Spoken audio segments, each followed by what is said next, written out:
Hello there. I am so glad y'all are here. I hope you've all had a fantastic week.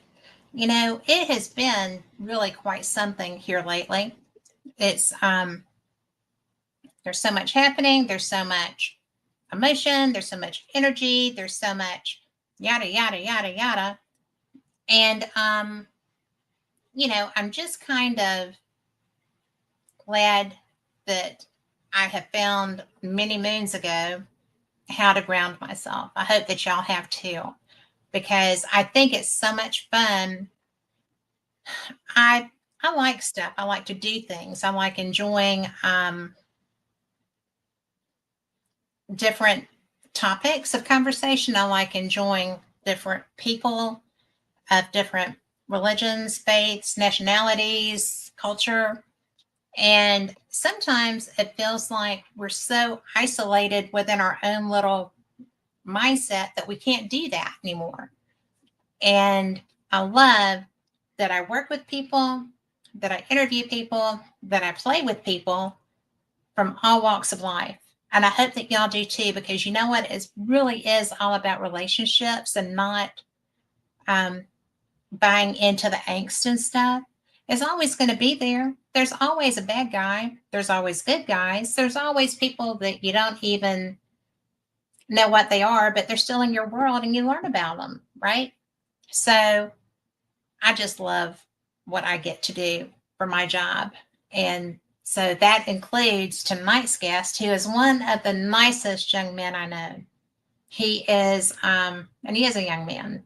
So his name is Nick Mulae, and he is a paranormal investigator. He's also a paranormal adventurer.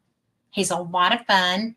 He is, his ride or die really is our friend Tom McNicholas, and they have been on an adventure this week. So we're going to let him tell us about it.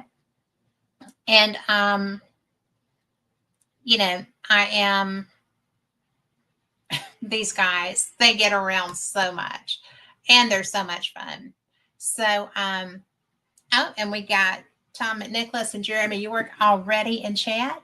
So let's bring Nick in. So, hey. Hi there. You have had such a big time. I certainly have. Before I got on here, I had to make sure that I had a good nap after, in between, because I had the so-called paranormal hangover. Well, that happens. Yeah, people think that that's just not a thing. It is totally a thing. It really is. It really is. How do yours manifest? Oh, man. I think it's just after all the excitement that you're going through, because when you're going on these trips, knowing that you're going to be meeting a lot of investigators, whether you've seen them before or you haven't seen them in such a long time, or if they're brand new faces, again, It's just this adrenaline and excitement that you get, this thrill. And once you've exhausted all that, that's when after the entire event's over, that's when it really starts taking its toll on you. Not to mention, you have to get up early in the morning, to go to these things. You're up through a good portion of the day. So you use quite a lot of energy for that. You do. Well, Tom McNicholas says eating spaghetti and meatballs seems to be how you recover. Well, that's what he was doing, because we went to Olive Garden last night, and we actually went out with Scotty Rourke, and I forgot her last name, but her first name is Gail. We went out to dinner with them, and he was getting the spaghetti and meatballs, and we were having a hell of a time, just joking around. So in fact, there was also another table that was nearby that they couldn't help but hear what we were talking about and stuff. And I could see them laughing across from us. So they were. I do not doubt that. Yeah, it's like we didn't know who they were. They didn't know who we were, but they were having, I think they were getting quite a laugh from us. Well, having, spoken with you, I don't even know how many times, because, we have so much fun together, and you're such a good guest and a good man. And then, Tom McNicholas is a riot. I absolutely can see, and you don't meet strangers. That's one thing I will say about you. You do not meet a stranger. And Exactly. that's a Southern thing, but it's a real thing. Okay. And I think that's a really fun aspect of what we get to do because you're a big personality. You get people to write for different books and stories, and you love learning about their experiences. And so, and I get to talk to people about that too. And that to me is just like, oh my gosh, I have never spoken to this person before. Let's see what they've done, And when I go to events, I like to do that. Just, we're similar in that too. And What's up, Kate? Yep, I knew she was going to say that. but it's when you can bring that different energy to an experience like that, it's so fun because people respond and they get excited too. And so that's why I think that going to the right Paracons, it's just such even if you don't know each other that well, it can evolve into a chance to like kind of a love fest. You're getting to meet people you've seen online. You're getting to meet people that, have seen you in different capacities. Yeah. Part. Well, and not to mention like just the dozens and dozens amount of photos that are taken at these things. Yes. Like you see it for many others, they've only seen me in photographs or videos or like something like this on an interview.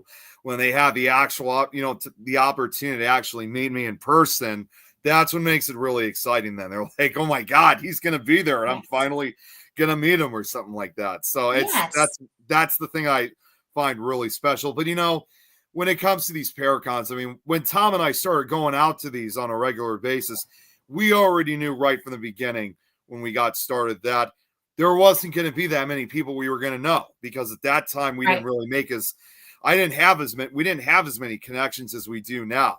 So we knew we had to kind of start off from scratch, but then afterwards they started hearing about, especially because I did more of the talking. Yes, Kate, like what you said, you never forget me. So I would agree. She also lives in the Chicago area too, so she's had her opportunity of meeting me quite a few times. And but yeah, like we knew we were going to once I started talking about certain subject matters of the paranormal or cryptozoology or whatever, that's what would eventually cause them to approach me and want to talk to me. Of course, in addition, my vest with my patches and stuff the like vest. that. You cannot discount the vest. Yeah, I mean, it's what I've always said a lot with my vest too, is much like a lot of these real motorcycle clubs, like even the Hells Angels, for example, is that when they wear that patch on their hey, Jill, I haven't seen you in a long time. Great to see you. But, when they wear that patch on their back, as well as myself, they have become an icon to that particular subject matter. People want to be around them. Women want to be around them. Other men want to be around them. Even at times, kids want to be around them because they're so curious. It's the exact same in my case with my vest. So that's what draws a lot of people, especially a lot of other investigators' attention. Yes. Well, it's a conversation starter. I mean, it's one of those things that, you're known for it, right? They're going to know that's you when they see you. But even if they don't know you online or they haven't read anything that you've put out, then, they're still going to be fascinated because there you are saying what you're there for and what you do. I think that's cool. I think it sets you apart in any crowd. Well, and when I first started, when I made it, because the vest is now over 7 years old. So like even in 2018, no one's really ever put something like this together before. So at that time too, it was such a new thing that it was kind of one of those things that some other investigators were saying like, oh man, why didn't I think of that before? That kind of thing. So that's what makes it an attention drawer, if you will. And, but like you said too, it's not just something that has never been seen before. But more importantly, it's like you said, as soon as they see me, they know immediately that that's me right there, because it's Yes, the only vest of its kind. It does not represent an actual team. So it's a custom made vest, and it's something that no one else has. exactly. I've actually even found out, I just did this like a few weeks ago, and I was not expecting this, but so I think I was trying to type a message or something involved in my vest, and I guess I must have been really exhausted or something, but I ended up typing it in Google search or something like that. And all of a sudden, I was not expecting this, but the AI was on. And so when it responded back, I couldn't believe what I was seeing. Even the AI has identified me with my patch. Like, I love it. wow, like holy cow. Like I didn't think it was going to expand that further out. So I'm even on AI now. Well, that doesn't surprise me. Yeah. I mean, like you said, it's so distinctive. And, you know, when you decided to do that, how old were you? At the time when I put that together, I was about 25 years old. So I Yeah. was pretty much in a way, again, comparing it to like real life motorcycle clubs, I was kind of at the age where a lot of newcomers that want to join these kind of clubs usually are around that particular age. So, Mm-hmm. and I watched a lot of the documentaries and stuff like that. And yes, I made sure, to give the ultimate respect. And most importantly, I was doing things correctly, like making sure I did not add like a bottom rocker patch that represented a state, or a 1% patch, or the MC patch, those kind of things. As I would say, I do not wear any of that kind. And most importantly, do not wear a 1%er patch. It's like within my belief, I claim in a way that I'm the 1% of the 1%, like the one person that I'm not in that lifestyle, but I never wear the 1% patch. In other words, will I ever wear it? Absolutely not. Right. Well, respect. Yes.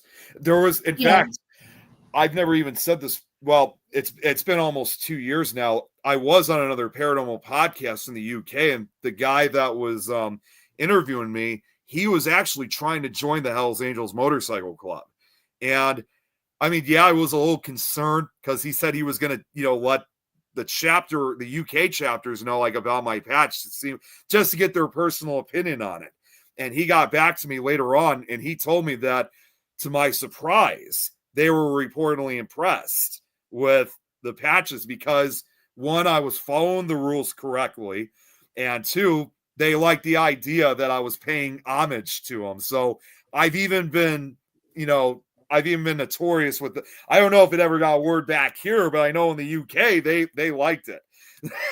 well, there's something, and I mean, I'm sorry, everybody's like, ooh, Hells Angels, but they are, again, every organization has different aspects and personalities involved in it and everything else. But I have never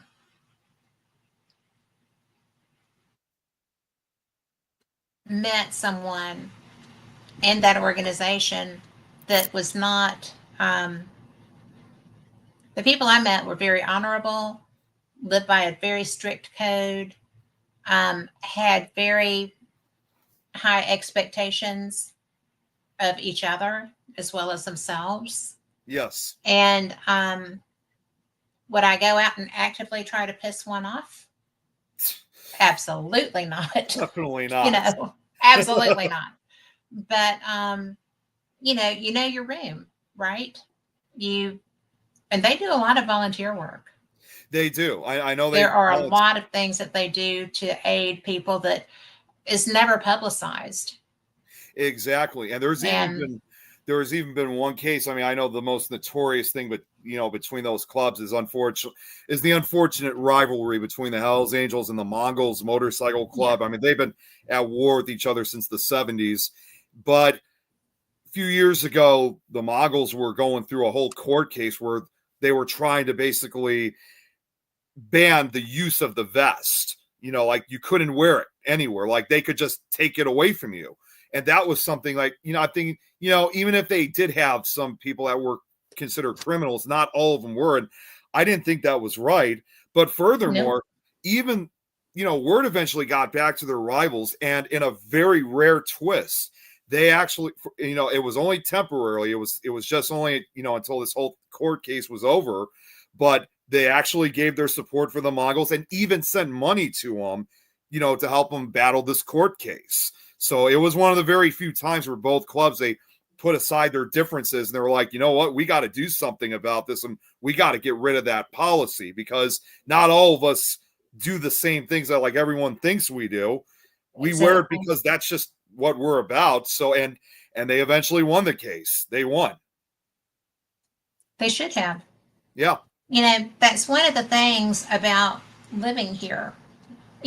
Everybody's like, oh, y'all are so divided. Oh, y'all just hate each other. Oh, this, oh, that. And it's like, when it comes down to brass tacks, we're Americans, right? Yes. And we like to not see injustices. We don't like to see people being, judged. I mean, yeah, that would be a judging. It would be. If you're a Hell's Angel, then you are obviously, a hideous person, and we're going to take this. And that's just wrong. You don't judge based on anything except experience and history. One member of that club once said back in the 70s, like, even he was truthful, like, regardless whether he did, whether he was involved in getting in trouble with the law or not, still he remained truthful to the true meaning, saying, don't be judging or convicting people of who they are. Judge and convict them for what they've done. Like, the actual evidence is there. Well, that's, although sadly, it seems that in large part we are judged by the company we keep. That's not how it's supposed to be. Right. And, it's the same is true in the paranormal as well. Yes. I have found, because at times it's very cliquish, and depending on things like that. And you go a long way towards helping that situation. Yes. And believe me, I've had my share of judgment myself. Like, not very much at a lot of the Paracons, because, like, even including this one I was just at yesterday, there has never truly been a time that I've had any issue. Like, it's always been a positive experience. Yes, there are. I think so too. Yeah, well, I will admit, there was, I'm not going to say obviously who it is, but there was one person that was there that, unfortunately, she's caused problems for me in the past. So I made sure to kind of just walk away and avoid her. Like, just basically focus on those that, Jeremy, I just blocked past her and just only focused on those that I wanted to see. That's what's most important. I mean, unfortunately, the reality is that every now and then you're going to get a bad apple or two at some of these events. And also Joe, who just showed up in the comments. Yes. He was at the event yesterday too. So I got to meet up with him. So it was great seeing him in person yesterday. Don't you just think that one of the very best things about going to a Paracon is getting to put we see faces inanimately in the photos and stuff, but when you get to see the full animated person, it's just such a gift. Not only that, it's also special for another good reason. And I know I've talked about this previously, but it's hard to believe now that it's October, in less than a month from now. And everybody knows about this, so I don't even have to really say too much on this.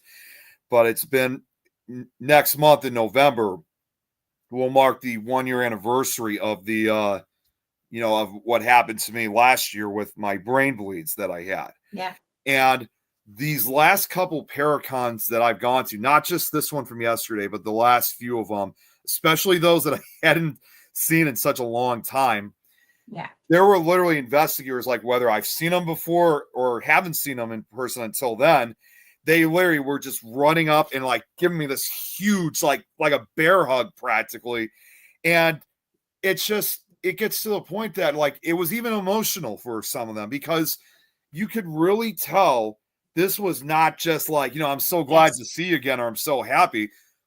There's no doubt at all that what I went through almost a year ago, something that truly almost killed me, I think it was really that moment where they were kind of they were sending that message that we thought we were never going to see you again in person. We thought you were not going to make it to 2025.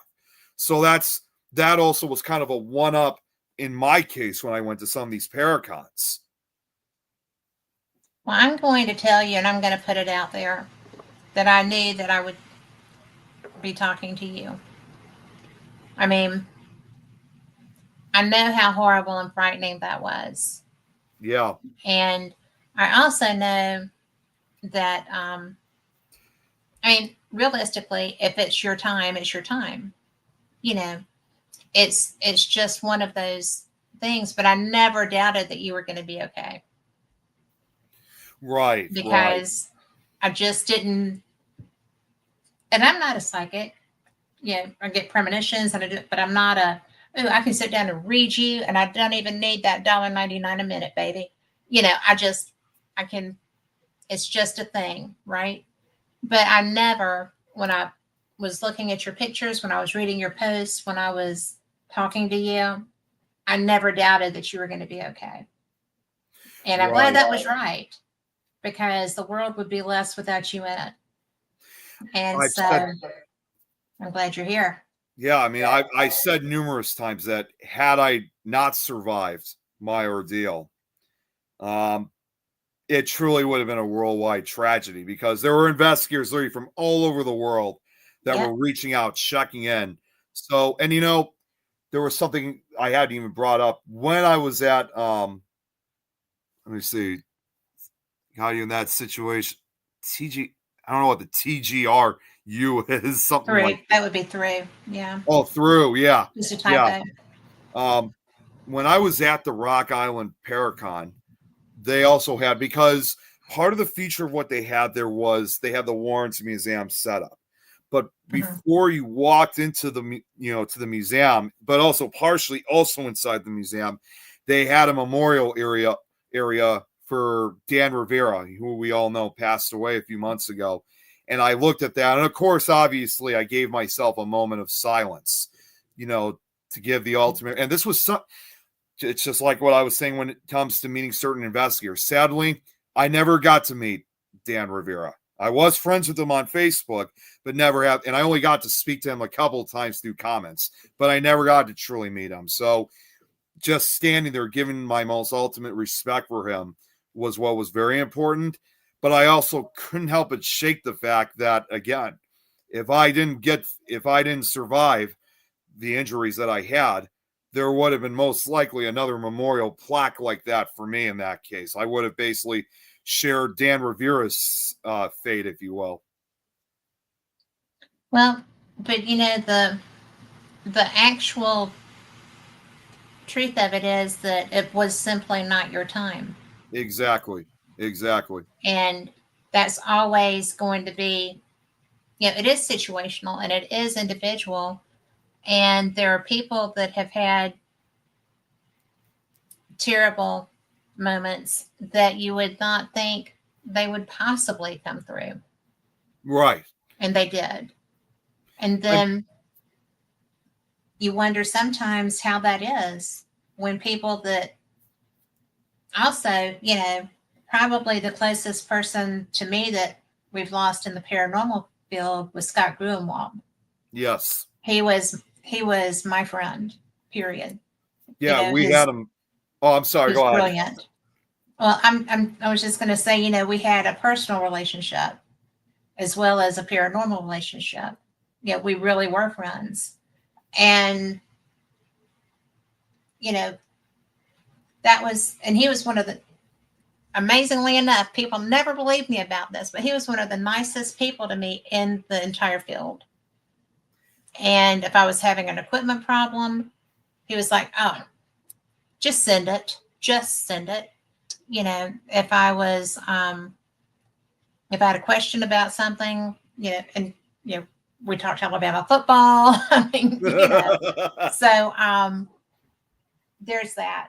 But it was just, and it was a weird friendship because it came out of nowhere, you know. But you do that with almost everybody that you meet. You Exactly. are so gregarious. People respond to that, and you know a lot about the paranormal. Yes. You are like a Yes. walking encyclopedia of paranormal information.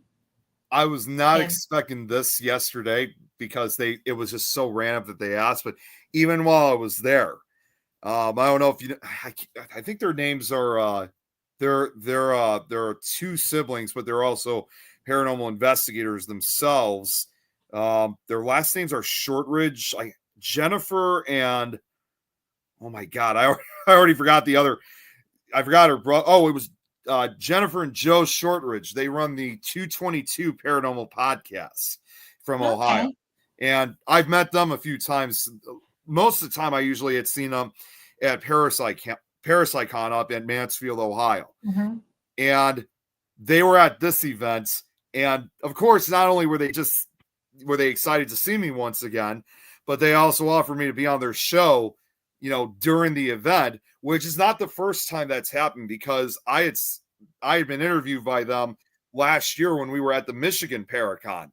So this was my second time being interviewed, you know, not just on another podcast, but but at the actual Paracon itself. Now, I know some people here in the chat are going to ask, saying, why didn't I send the link? It was a pre-recorded show. So when it does get released, when you guys do listen to it, we're not ignoring comments or questions or anything like that. It's all pre-recorded. That's why I hate I will pre-record, but I hate pre-recording. Yeah, I know. Because if I'm doing it for my schedule, I'm not in chat when it's running, right? If I'm doing it for a guest schedule, that's okay because I'll be in chat. But I hate it because I love when I have people, and I don't want people to think I'm not answering them, right? Yeah. So it's just funny. Oh, Tom So, McNicholas says Scott was a buddy as well to him. He had a wicked sense of humor, no yes, he did. doubt, Yeah, and had him ducking for cover. He was so irreverent. I just loved it. Yeah, we were fortunate enough to have Scott with us at some of the Chicago Ghost conferences. He was a frequent guest, and he always was just joking around a lot of times. And I still remember, like, almost 10 years ago, there was one time he was a speaker at one of our ghost conferences. And, you know, obviously I know some of his speeches and, you know, some of his slideshows were at times a little adult themed. But I always loved what he said because there were always sometimes kids at these things. He would say, this is for all the kids who can't read. Did he get naked at your event? No, thank God. I would have walked out myself then. He did. I was on my way to the old Paulding jail, and I stopped up in Lexington for Keith Age's event when they had moved it to that conference center. Yeah. And so, and I was sitting there talking with my friend Mary and some other people that I knew, and went to go find Scott, and he was sitting down for a panel. And I'm like, well, I just wanted to tell you that I'm about to leave. I have to get somewhere, but I love you and I'll talk to you later. And I turned around to, you know, walk away, and turned back around to wave at him. He was naked. And I'm like, God. Dude. But he sat down to do his panel in the nude. I mean, no inhibitions whatsoever, right? And but that was either nude or in a tutu, take your pick. But that was just who he was, you know. I'm just gonna say, looks like he could have been someone he looks like he could have made a great candidate for the show on the Discovery Channel, Naked and Afraid. I'm just gonna say he would have been. But you know, it's so funny because years after I knew Scott, I met Rick McCollum. Yes. And they look like the Bobbsey twins. And if you'll think about it, they do. People always thought that Rick was Scott and vice versa. And so I was just kind of like, they do. And then I started thinking, I said, well, I guess they do, you know. So you know, what are some of the most interesting people that you have met that were not quite what you expected, but were something a little better? That's really hard to say because we have met so many investigators out there, and Joe's like, there were way too many stairs. Yeah, there was the YMCA building that they were using for Rock Island. There was a lot of, and also I forgot one other thing. Most importantly, too, is that when we walked in the building, there was no air conditioning, and I had my full uniform. I had a suit coat on. It was freaking hot. Man. Yeah, I mean, there were fans, but that was not enough. It was just like, oh God. And then when we got to like the top portion of the building, it was even worse up there. We only stayed for one. Yeah, we only stayed for one speaker, and that was with funny enough, this was first time for me. I got to meet Ryan Buell and two of the other caretakers of the Warrens Museum Foundation. So, and Tom would say, I'm going to say this for him. He said that while they were speaking, they were mostly staring at him because this was one of those speeches where a lot of people came in, and it got to the point there were no seats, and this was like a really small room, and there was no fan, so that made it even worse. And at one point, Tom drew attention to himself at one point because his phone goes off while they're talking. It has like a cuckoo text. Tom. And then after that, all of a sudden you hear this zzz, zzz, his phone's going off. And I just look over to Tom, I'm like, Tom? That would happen to me. I'm sorry, Tom.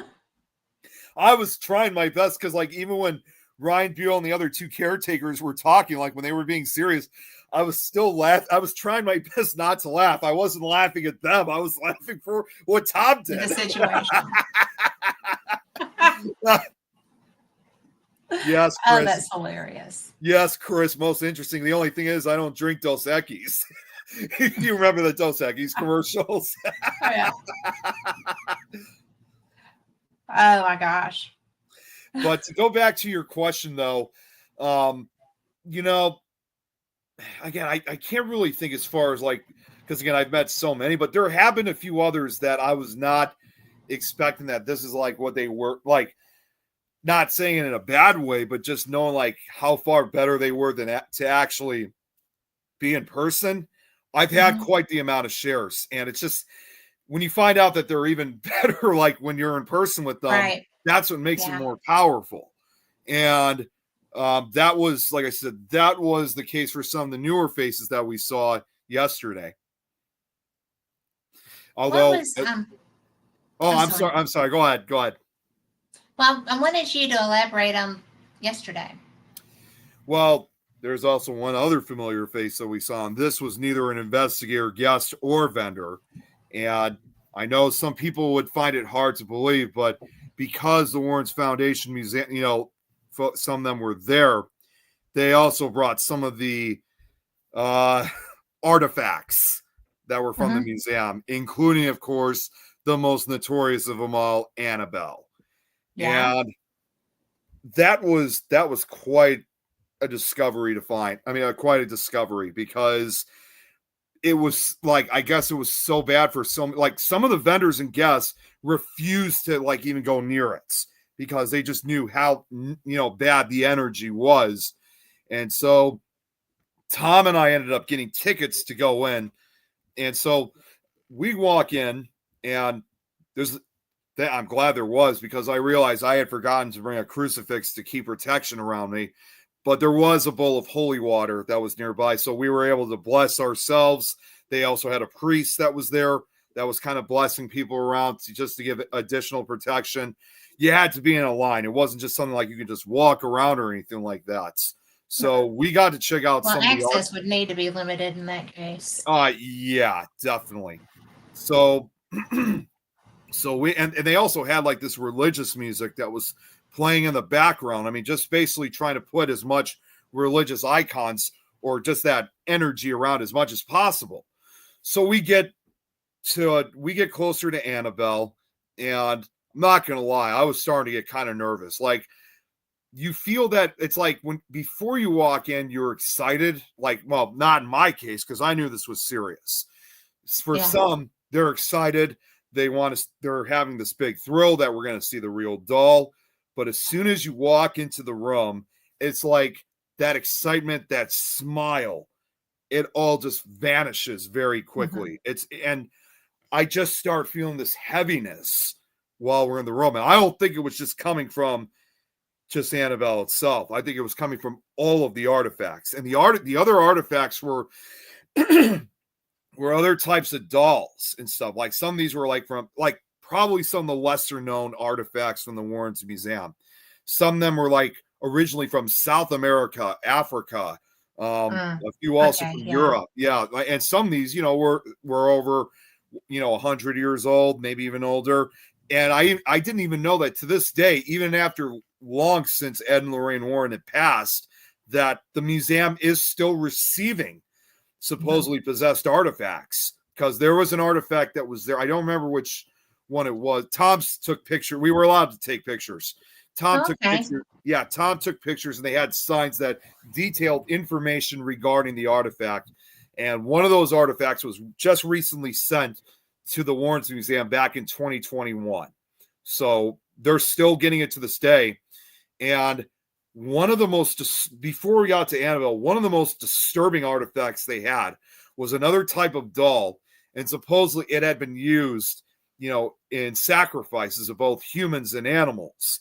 And it wasn't just the history of it that made it so dark, but more importantly, that doll actually had a combination of real human and animal teeth. And I was just like, oh my God. And I was like, are you serious? Did you say teeth? Teeth. The teeth were either animal or human. And there probably were even other parts of the doll that were made from either animal or human remains. That was kind of creepy, even without the whatever it was used for as far as satanic sacrifices.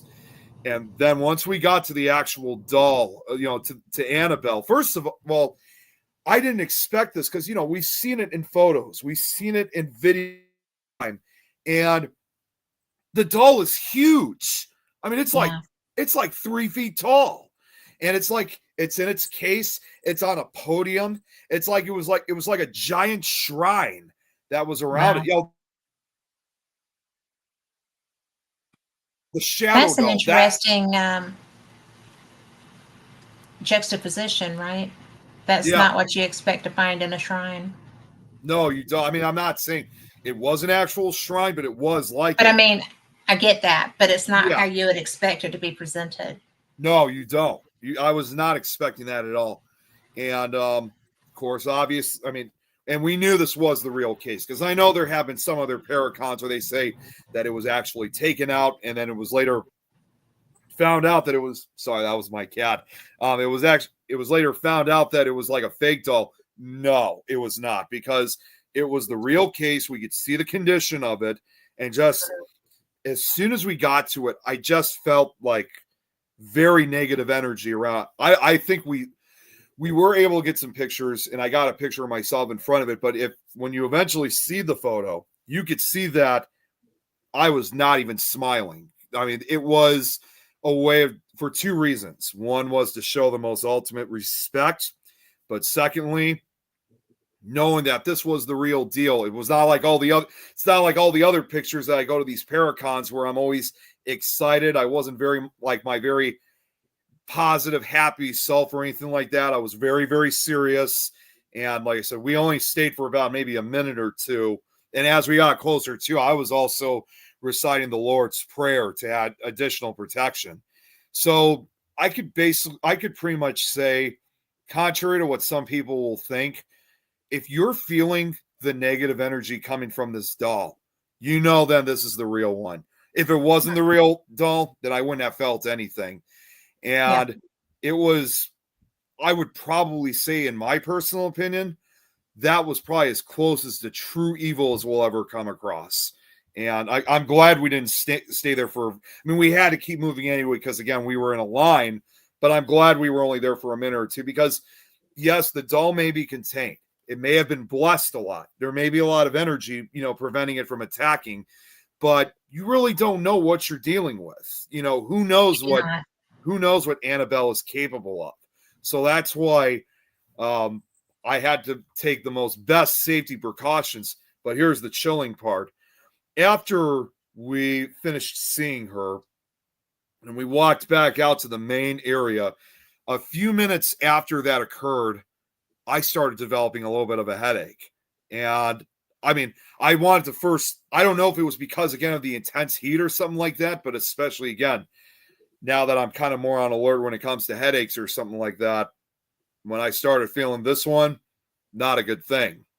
So that's when I had to leave the building for a couple of minutes and just kind of pray to myself to just try to get any type of protection. Now, I should have gone back and asked one of the priests to bless me, but I couldn't go back in once we left. But that was one of the few times where it was actually really scary. I mean, I could see now also from experiences that I was just telling this with another investigator just earlier today. You walk into a place or you walk into something that you've learned all your life, in this case about Annabelle, and it's intense. It's really scary. Annabelle is truly not something you really want to mess with. Well, without a doubt. It is. Like I said, even just approaching her, I just, without, again, even with all the protection, I could just literally, it was just a feeling of evil. And, I could even say now that, yes, I dealt with my share of negative entities, including even one partial attachment for a short period. But now I could say that the other times that I've had such negative entities, encounters, they are definitely nothing compared to what we dealt with Annabelle. I think she was probably the most powerful entity I think we ever encountered. And I'm definitely glad that I kept my prayers going. I was honestly, even Tom doesn't know this, I was honestly nervous of how the ride home was going to be, because, you hear, they said there was that whole story that she was supposedly responsible for like one or two car accidents. So I think one of them was a motorcycle accident. So the entire time that we were riding back, I mean, yeah, we were just being like our typical selves, like when we're being on the road, but deep down, I was being on high alert to make sure that, we made it back home in one piece. And thank God we did. Well, definitely thank God, because there's another side of that, which is that you can actually you can be affected to create scenarios from Yes. those experiences too. And I want to interrupt myself here to say, Tom and Nicholas, those are hitting my phone. If you'll just put in chat where you're sending them, I'll pull them up. But I mean, my watch. They're just coming on my watch. So if you could just let me know. But I have had scenarios where I've gone to investigate a private residence that had an object that they had taken from somewhere, graveyards, whatever. And there was something that was uncomfortable about them. And it hasn't been just one place. One in particular was just a little Native American doll that you get if you visit a reservation, kind of a thing. And the lady was like, I don't even know where this came from. It just showed up in my house. And I said, well, it had to come from somewhere. Yeah. Everything comes from somewhere. But, and I got them, but only on my watch time. So if you'll just tell me if they're Facebook or by messenger, by text, then I'll go find them and put them up. But, it's just so weird to me that you'll come across something and you don't know why this is affecting you that way. I mean, if you had not, and this is obviously just we'll never know because you were there and you did know. But do you feel like you would have been affected by that without knowing her history? I probably would have. And I think what makes the encounter all the more frightening, and the fact that I did have a little bit of a headache afterwards, I Hmm. think she probably somehow made this again. I can't say for sure, but I got a Right. feeling. I got a feeling she may have probably somehow found out about my history, like what happened last year, and could have made some type of attempt for me to suffer another brain bleed, like try to send that message that this time you're going to lose. You're not going to be so lucky. But again, thank you. And also what Jill just said to me, I did briefly run back to the entrance there. I couldn't go very far, but I was able to put more holy water after I saw Annabelle, just to add that additional Yeah. protection. And before, in fact, before I go to bed tonight, I do have a bottle. I do have a bottle of holy water myself, and my mom is going to bless me before we call it a night. And I think that's another, not a bad idea. yeah, and another important factor. I was just talking with Kate about this on the phone yesterday because I had to talk to her about a couple things.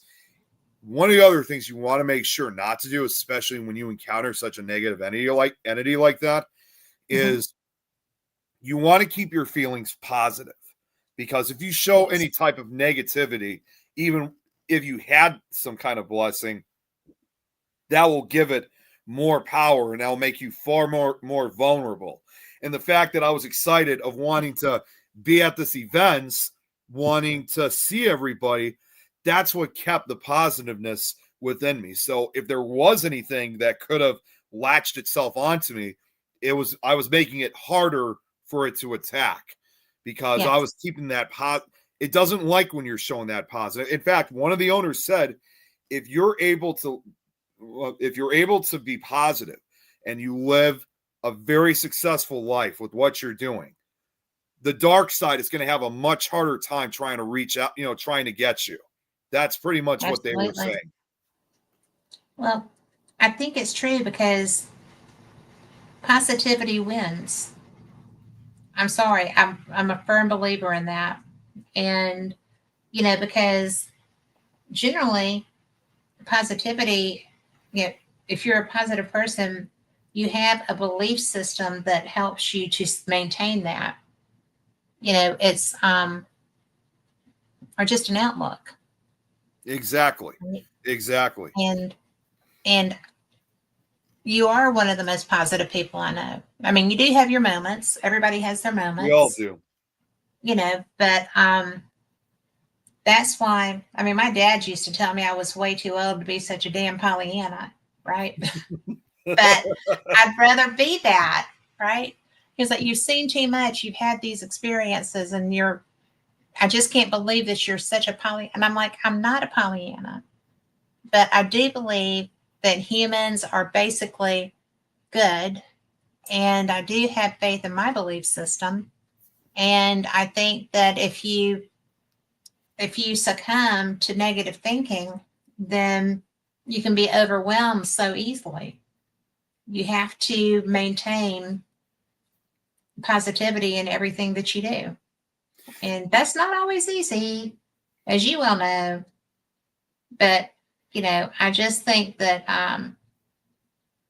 it's a built in protection if that's what you try to manifest within yourself. That's correct. And that's what I basically work my way up to every time I go out to these type of events. And that's what the whole meaning at times of what some of these most of these paracons is supposed to be about, is having that positivity, like again, Yeah. with seeing everybody there, the friendship. And Yeah. let's face it too, when it comes to paracons, I mean, they are so much, again, in all my experience of going to these things, they are so much more different than other types of conventions. I mean, what other type of paracons are out there that you forge friendships? They become like family reunions. You Yes. just don't see that with other types of conventions, even like something like Comic Con or Anime Con. They don't even do that. I mean, yes, obviously, Well, there's like they're thousands more. so big. They're Yeah, so they're so big. big, There's it's like, really hard to create that. yeah, and you got like thousands of people that come out to that. I mean, yeah, you might be lucky enough if you could like make a few friendships, but with something like that, they're just way too big. And not to mention, sometimes you got to pay to see these vendors. There's long lines to them. You can't socialize with them. With with Paracons, you can. There's no waiting period. And even if that's even the big ones.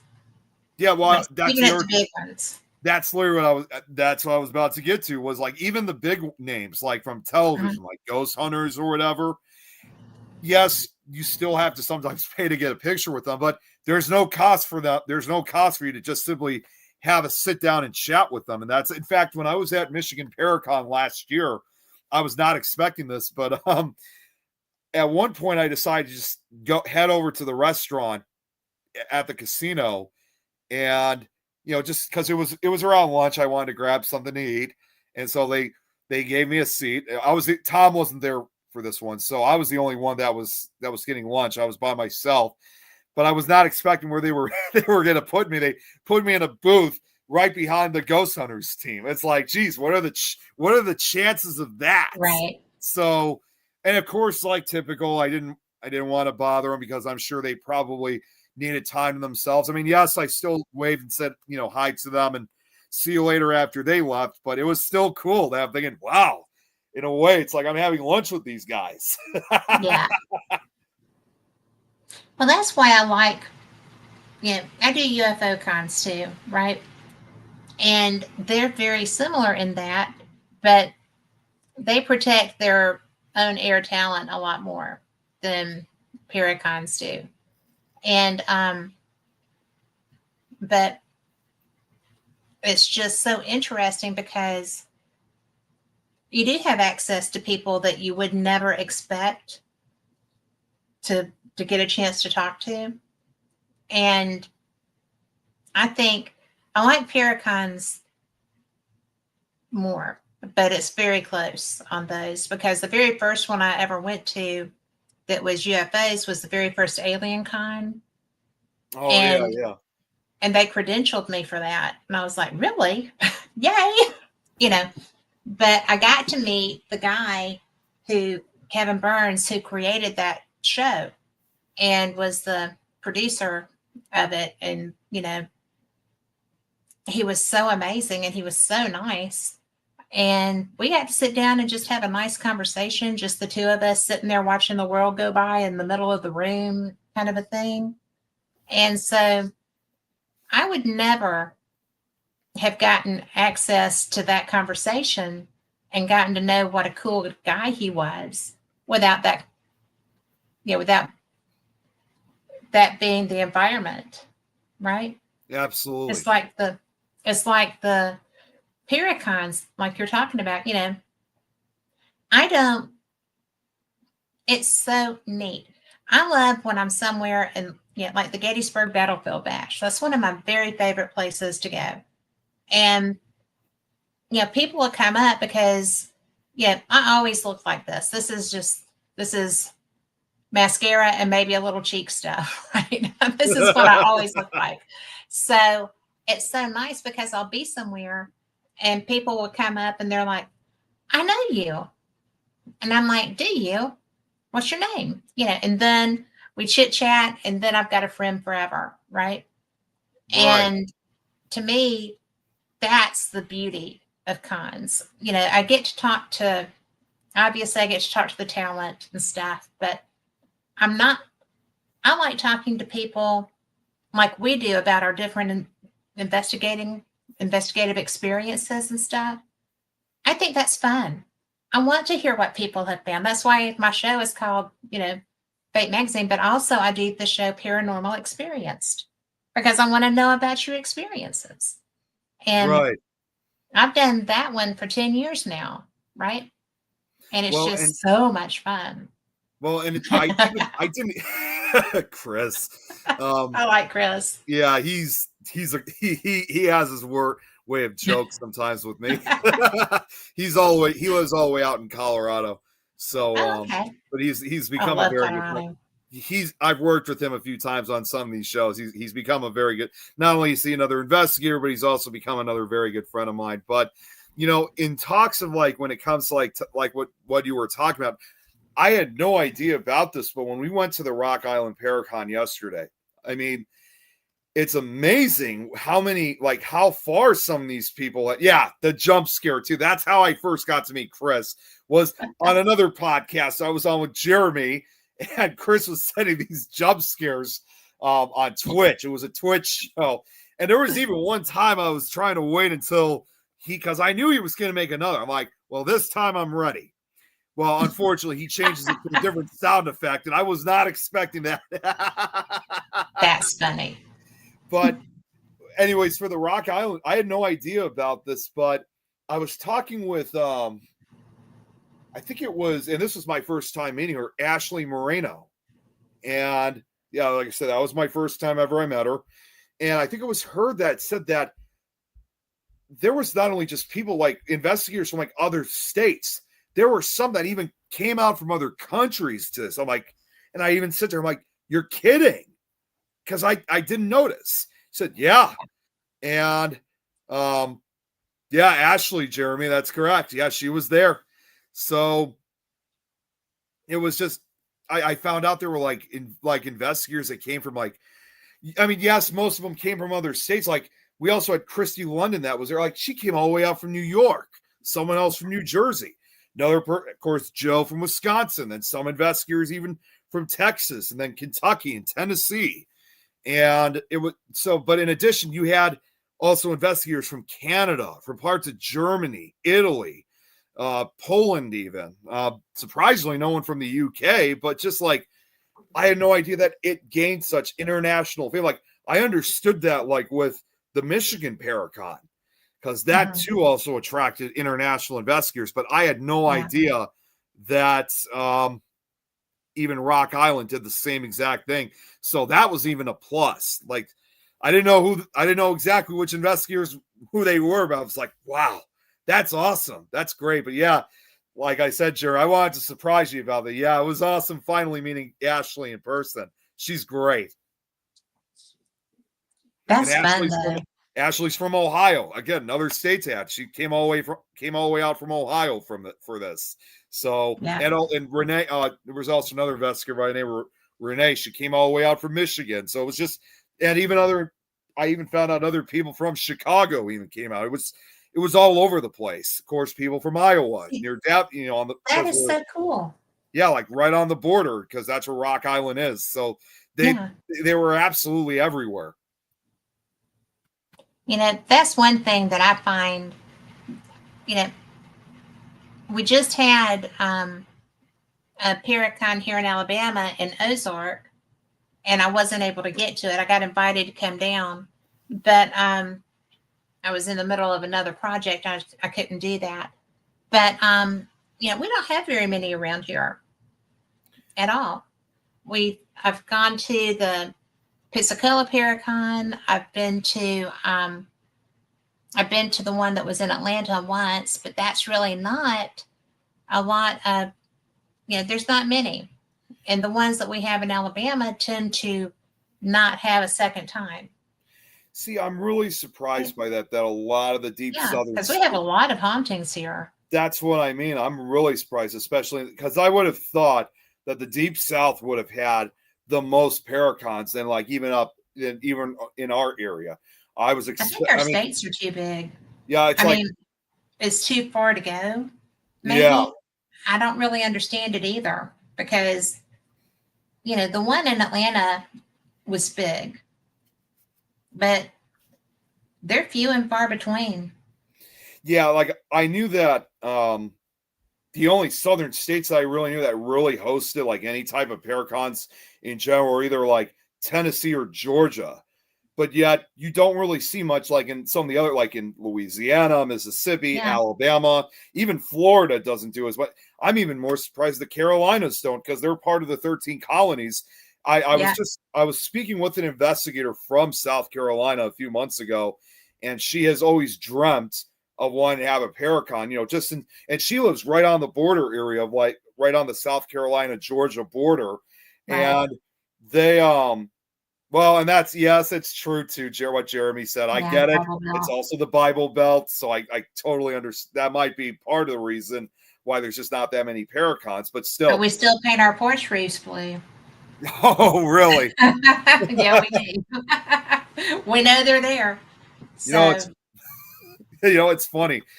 The deep south, in addition to the deep south, I mean, most people don't know this, but even though I live in Illinois, in the very southern part of the state, that actually is kind of considered part of the Bible Belt too, because unlike over here in Chicago, living in the suburbs and stuff like that, the lifestyle in the southern part of the state is far different because it's more farmland, it's more rural areas and stuff. And they, even down there, they have they even have their own southern accent down there.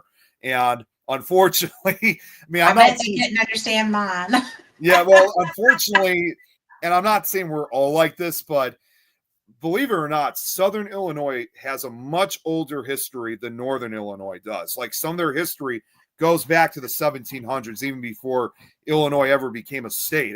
Illinois didn't become a state until 1818. And just a few years ago, we just had the 200th anniversary of the state.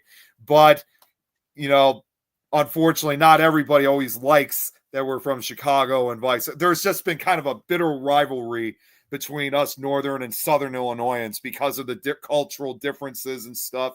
But because the Southern Illinois people live a different lifestyle, they consider themselves also part of the Bible Belt as well. So, that would also... Is there a lot of Amish there or something? I'm not entirely sure. I mean, I've never been fully directly down. The furthest I've ever gone south was down in the town of Alton, Illinois. Actually, Alton is kind of the rare exception because that's considered one of the most, everybody knows that's like one of the most haunted small towns in America. So that's the rare exception. But if you go further down to like where Carbondale is, that's where Southern Illinois University is located. You're not going to find, I mean, they're just like, again, in the deep southern states, there are a lot of hauntings and even a lot of cryptid activity down there, but they just don't do very many paracons down there. And I get it. Again, it's more rural. I mean, Carbondale has been in some way kind of considered Southern Illinois' version of Chicago, even though it's a lot more smaller in that area. But, the closest I've ever seen them really actually hold something was not too far from Carbondale is also the town of Murfreesboro. And back in the early 70s, they actually had their own, pretty much not just the southern, pretty much, I would say Illinois' own version of Bigfoot.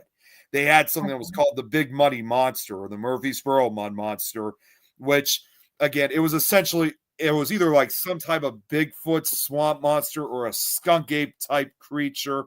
It was only cited for just a short amount of time. And supposedly the earliest sighting of the Big Muddy Monster really went back as far as 1957. And but it didn't really, that was when it was still it was near a housing project. I don't remember how the story went, but sightings of it really didn't start until about 1972 or really till about June of 1973. And for 2 weeks, there were constant sightings before the sightings just ended altogether. There were a few more sightings that did occur throughout different parts of the 70s, but the last reported sighting of the Big Muddy Monster was back in 1989. Since then, at least as far as I know, there hasn't been any sighting since. Again, maybe there has been. I don't really know, but That's interesting. Yeah, about 2 years ago, for the first time ever, they had, much like they do in Point Pleasant, West Virginia with the Mothman Festival, they had the first ever Murfreesboro Mud Monster Festival. Now, there was a secondary event that was also called that, but the difference was this cryptid became such an icon for Murfreesboro that they actually created their own beer brand with the monster on it. So you can actually get, I think it's like called Big Muddy. I don't remember what it was fully called, but that was just kind of a beer. That was just kind of a beer fest they would have. But even though it was a beer fest, yes, you had to be 21 and over. Still, they had a family section, for like those under 21, particularly for kids. And they actually would have a guy dressed up as the monster. That was the closest they would ever get to like having something involving the actual monster itself. But when they did this 2 years ago, this was the actual Cryptid Con. And not only did they have this convention, which I think they had it again earlier this year, back in June.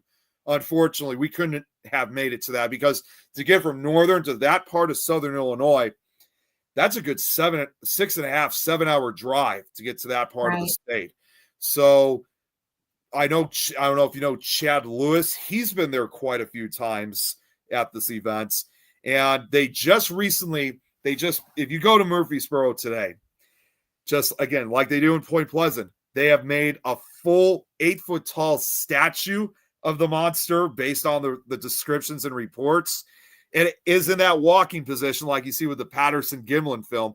And they've even made like 2 painted murals featuring the monster on some of the buildings. So it seems almost as if Murfreesboro is trying to get that same recognition like you'd see with Point Pleasant, West Virginia, or Falk, Arkansas, or like some of the Pacific Northwestern areas, like where Bigfoot is spotted. So it's like they're trying to join in the game, if you will. Well, I know that it'd be tough to beat Mount Pleasant as far as their um, promotion of that. But one of the things that I find fascinating, I did not know this. I've driven back and forth between Birmingham and our Gulf Coast all my life. I stopped off with my grandsons in a town called Evergreen, and it's about an hour south of Montgomery, Alabama. And so just hopped off to grab some lunch and fill the car up and stuff. And as I'm turning into where the Wendy's and Zaxby's and all those places are, there's a Bigfoot in front of the sign for the little shopping center. And I was like, well, that's interesting. Why is there a Bigfoot? And so I stopped and read the sign. It said, Evergreen, Alabama, Bigfoot capital of the South. And I was like, that is new, because I have always thought that like our Talapisa Forest was where most of our Bigfoot sightings were. The investigators that I know in Alabama focus there, right? Right. So I was like, well, are we sure if we're this far south that it's not a skunk cave? Because they're in northern Florida and stuff like that.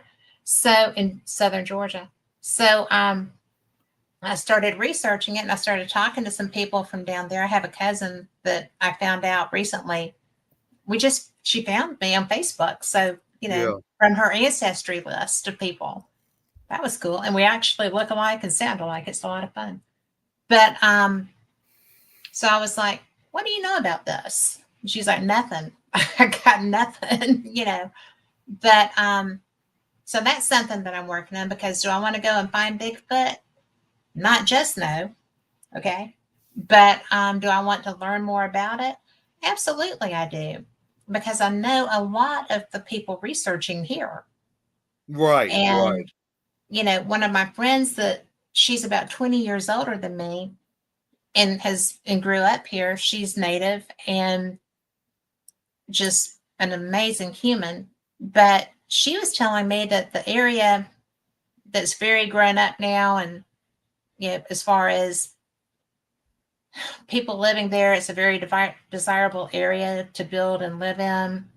But when she lived there wasn't anybody, right? Because that was like 70 years ago.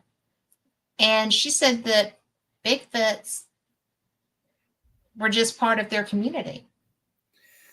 And I said, what?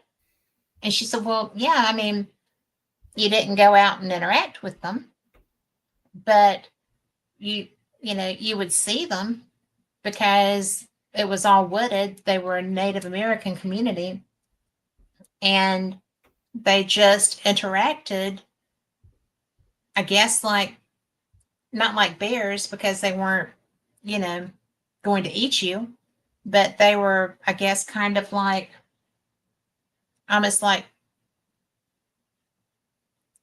cousins that couldn't speak, right? Or something like that. But I just thought that was so fascinating, because I can't imagine sitting outside with my family on the front porch after dinner, and Bigfoot and his kids and wife just walked through the yard, right? Right. Well, and when you That look, oh, I'm sorry, would go blow ahead. your mind. No, I mean, it would just blow your mind. Well, and when you look at a case like this, like that happened out in Murfreesboro back in June of 1973, Yeah. you would never expect that you would find a Bigfoot type creature living in that area. So, like, and the reason why it's also called, just to be clear, why it's called the Big Muddy Monster, it's not just because of its muddy appearance. We actually have a river in that part of the state that's called the Big Muddy River. It's a tribute to the Mississippi River. And the Right. Big Muddy River, it runs just outside of Murfreesboro. You know, it's a pretty big river. It constantly reaches flood stage, unfortunately. But like, and again, not even just the time period of where they would see something like this, but again, it just seemed so out of place. Because Right. before that, even if you did have a lot of Bigfoot believers back then, you would either mostly associate that either in the Pacific Northwest or parts of the South, because Mhm. that's where most of the Bigfoot reports and skunk apes, in this case for the South, that's where most of the reports came from. So, Mhm. like, when people would hear something like that in the state of Illinois, not just in the southern, but just anywhere in general, it's like, even if you believe, it's like, that can't be. They're usually seen in these states. What is a Bigfoot doing here in Illinois? So it probably blew a lot of people's minds back then. Well, I think probably they're like white-tailed deer or something, right? It's possible. Because they're in the Pacific Northwest, particularly Oregon, Washington State. You know, I have friends that are part of that Olympic project where, yeah, that is Bigfoot research. And I, I mean, they don't see them like that. Like they're not interactive. They're not traveling in family units, that kind of thing, right? Right, But right. they tend to be solo experiences. But here, there's um, there's some of both, right? Solo and multiple creature interactions, which I wouldn't be comfortable. I wouldn't be comfortable with either one. Right. But right, I just Well, they're big. another thing that should be noted is when this creature was sighted over 50 years ago, it also did have a lot of differences compared to the typical Bigfoot or skunk ape. I mean, to give you some description of it, is that it's like I said, it seems to be some type of Bigfoot, swamp monster, or a skunk ape type creature, anywhere from 7 feet to 9 feet tall. It's got a very Huge. probably about 300 to 400 pounds, very muscular in appearance, and it's obviously unlike the typical Bigfoot. This was known to be seen near the Big Muddy River, so that's where it has kind of the skunk ape like qualities to it, and the creature also had like a terrible odor. Again, another trait that was often one witness described as like between a skunk, like rotten eggs, and a skunk. And most people could never actually see. And also, its fur too, its hair that it was covered.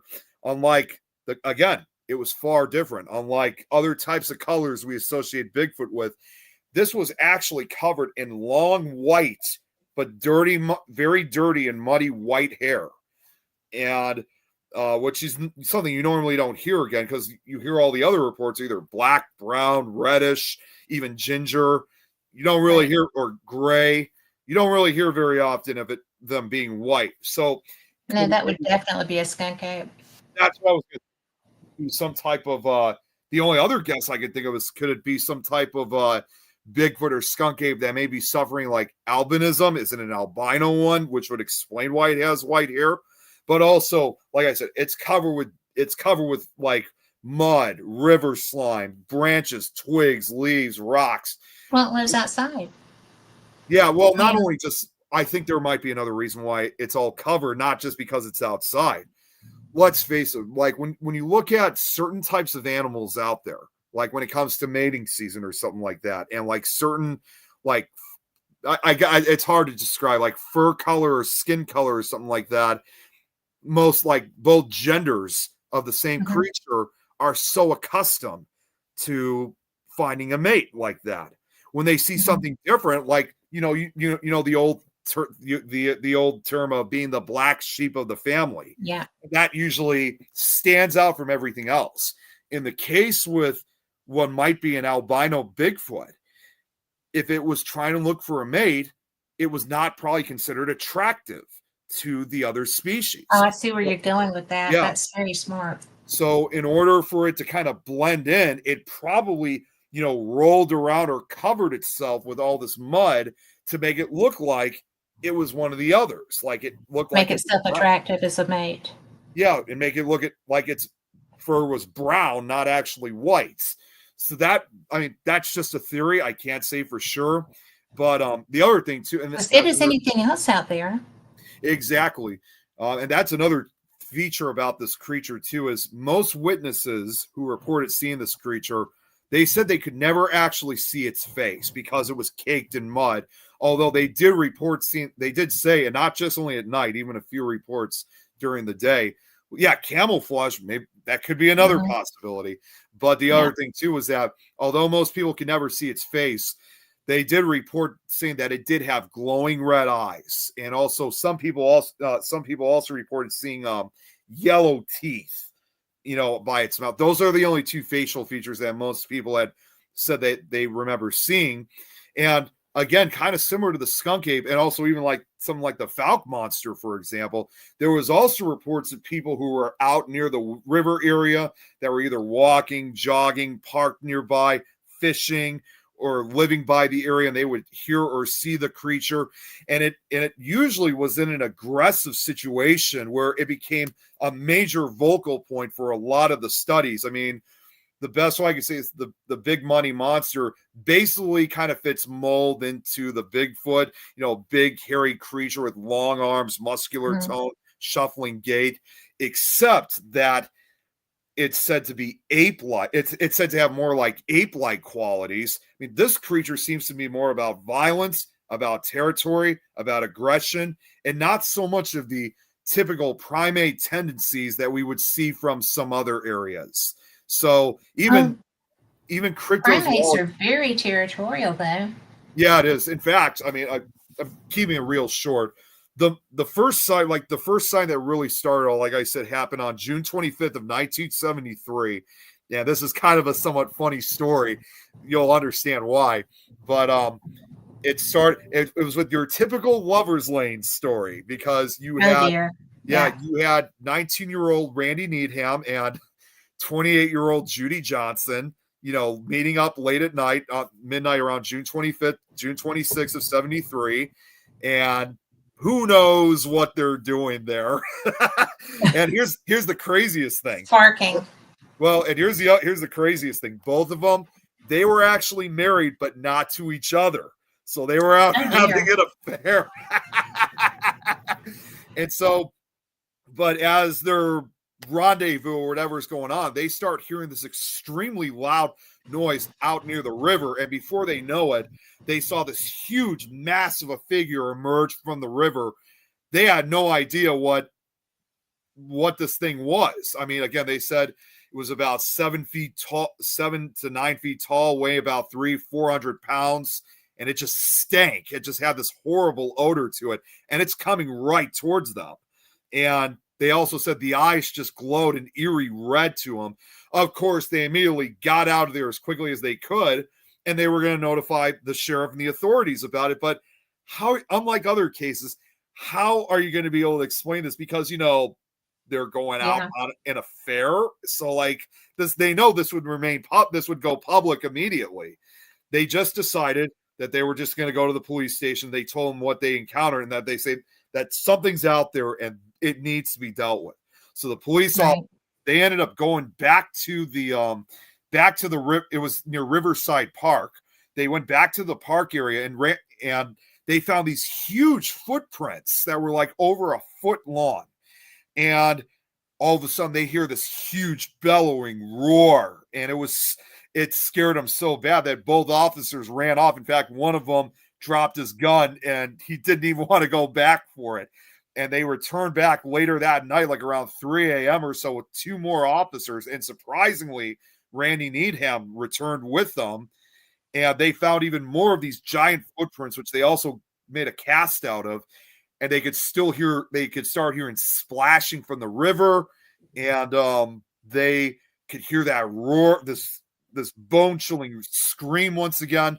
They just went back into their cars. I don't know why they didn't, but they didn't even drive away.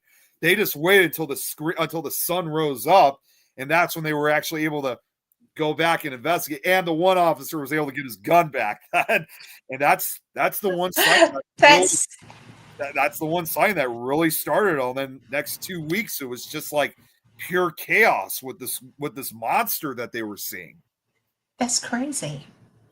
I mean, it's just one of those things that you see with some other cryptids, but I'm really surprised they hadn't made a movie. There's been a book about it since. Chad Lewis wrote a book, and but yeah, it's just one of those things that you would just think it's so out of the ordinary for such a state like Illinois to have something like that. And even cryptozoologist Lauren Coleman later investigated it, and he said even he noted back then the differences between the Pacific Northwestern counterparts of this creature. They say that this one is just so out of place, but also more importantly, just the behavior it showed was far more aggressive than what you saw in the Pacific Northwest, like, California, Oregon, Washington State, Alaska. California, Oregon. I mean, Washington State. What all do they grow there? Exactly. They're mellow, right? Well, and they got a lot of mountains over. I mean, such an area like that would be perfect for an unknown creature to hide. But for Southern Illinois, I mean, there's no mountains there, are there? There's no mountains. There are a lot of farm fields, and there are some. There's actually a lot of forest regions too. I mean, not mountain-wise, but there's actually an area that's called Shawnee National Forest, and that was also one of the areas where some of these reports were coming from, along with other type of cryptid activity. And it's funny, a few years ago, I saw a commercial regarding, like, kind of one of those commercials saying, visit Shawnee National Park. Well, here's the crazy part. The locals that live down there, they say that's an area that most people tend to avoid because of all the activity and that's also one other thing I forgot to mention about when we were talking about the Bible Belt. Like, even though Southern Illinois is considered, there's also another reason why Southern Illinois is also considered part of the Bible Belt, is that most people don't know this, but the crescent of Illinois has actually, including where Alton is located, has long been referred to as Little Egypt. And the reason for that is anybody who reads the Bible attentively knows very well that Egypt does not get good press. It's a region of darkness and superstition and oppression, and a lot of the things that have occurred down in that part of the state for centuries, it's pretty much true to what's been read in the Bible with Egypt. In fact, even the southernmost town, it is called Cairo, named after the city in Egypt. Really? Yeah. I did not know that. Cairo, I'm just going to say, sadly, it's a historic town. Sadly, it's fallen apart. I think it's starting to slow a ghost town because of a lot of different reasons. It would take me a while to explain everything. But even more surprised, I didn't expect, and I'm not trying to make this sound weird, but surprisingly, Cairo is actually a mostly Black populated town. The vast majority is African American. It has quite a history with it. That's the reason why. But in spite of that, probably the only town, I think, in that part of the state that has the majority of it. But like I said, just a lot of the buildings there have been closed up. They've been boarded up, abandoned. Some of them have been demolished. It's sad because it's like you see, when you look at its history, you can see that Cairo was such a nice town back in its day. That happens so often. And that was... And it is tragic. It is. Well, and the reason... I'll throw this out. Part of the reason why, even still today, that there's still a major African-American population in the town is because in its early days, like we all know throughout history, Cairo was one of the towns where the Great Migration occurred. A lot of African Americans moved to the north. Cairo was one of them. And that became one of the few towns, especially in that part of the state, where for a long time it was racially mixed. So you had blacks and whites living together. Unfortunately, yes, you still had the racial tensions, which did escalate in violence, but it was definitely not like what it was in some other areas. But just seeing exactly, aside from that, just knowing what the town had gone through, and it just seems like there was so much potential for it that it could really be quite a town full of history, and it's just not living up to it because so many of the buildings have been torn down, and some of them are just the ones that are still there are just falling apart. In fact, another feature about Cairo is that's actually the one town where both the Ohio River and Mississippi River meets. That's the only, yeah, I mean, unless you're on the corner part of Kentucky or Missouri, that part of Illinois and Cairo, that's the only spot that you could see truly both the Ohio and Mississippi rivers meet.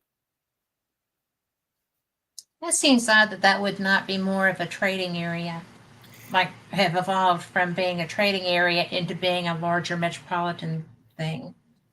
Yeah, I mean, I know the residents down there are still trying their best of trying, like, even though they've lost a lot of their historic buildings, a lot of them have often said, if they work hard enough, they're still trying to give a go at it. They're not giving up on the town. But, unfortunately, it's with the economic problems and just the kind of not necessarily poverty, I don't want to say that, but just the poor conditions and stuff. Cairo would have to go through a lot of repairs to become the town that it used to be, because there is so much that's just falling apart. And it's sad to see that. And again, that's the southernmost town in the entire state. And when I first learned about Cairo, that is something I had never known before. It's like, seriously, like our southernmost town is like that? I've never even been to Cairo. So it just blew my mind that it was in just such bad condition. And I just couldn't help but think to myself, again, when I looked at whatever was there, I just thought, oh man, like, again, as far as Paracons are concerned, that probably would have even been a good spot for a Paracon, because it's like at the tri-state area, because you could have people from Kentucky, from people from Missouri, Indiana, other parts of Illinois coming down. Wow, that's a great point. And not to mention, again, with a vast majority African-American population, that would also be probably, I could almost see it as being like one of the most diverse Paracons to ever be put together, because we've never really had a Paracon that's like a majority African-American population, like investigating groups. So it just seemed like it had so much potential. It's just sad just to see the way how things are going down there. Cairo was also one of the spots where Murphy's, the big money monster, was also spotted at one point. So it's had its share. Yeah, it's had its share of like some paranormal and cryptid activity. So you could do a paranormal cryptid. Yeah, exactly. Convention. That would have been nice. That seems like, yeah. I could just say for right now, as far as the actual fate of the town, I really don't know what's going to happen. I really would hate to see it go. If residents, are just going to give up, just pack up and leave, I really would hate to see that. But I do agree with some of the residents that they say that they are trying their best of saving the town. Well, maybe that would be, like I said, Evergreen has started billing itself as the Bigfoot capital of the South, right? So maybe they could, the powers that be, whatever are there, could rebrand. It's very likely. I mean, and like you said, it would be a perfect place for a Paracon. It's got a big draw. That would be something to pitch to a city council, right? Yeah. I mean, at one point earlier this year, why not? I even suggested Jeremy that we should go down to Cairo, but not just Cairo, throughout a good portion of the southern part of the state, for a good reason.